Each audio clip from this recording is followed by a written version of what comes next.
yes, like, we don't want to revert to doing MSV and sort of three queuing and thinking, oh, but let's use meaning in the picture to figure it out. But in some ways, he is combining lots of knowledge together when he's trying. He tries the sound, he tries the second sound, he tries to sort of see if he knows that word already, and he's essentially trying to make meaning in that way. I don't think we should train students to do that necessarily, because I don't think it's necessarily helpful for those students that need a reliable strategy and they need the decoding strategy to be really, really set.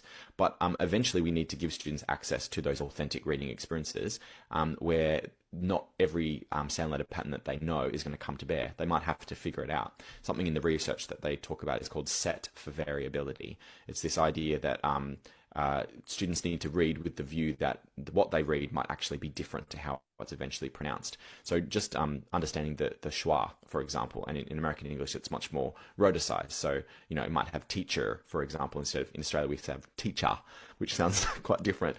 But when you read it, because they've learnt er makes the sound, or in your sort of dialect. My son's reading it as teach and he's like, it's not teach what's a teach that doesn't make sense. And then I'll say, well, remember, say it for spelling, it might be teach but when we say it for talking, it might be different. That's actually teacher.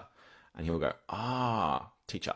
So then he can still read it as teach but set for variability means that you can then adjust the pronunciation to what it's likely to be, which is teacher.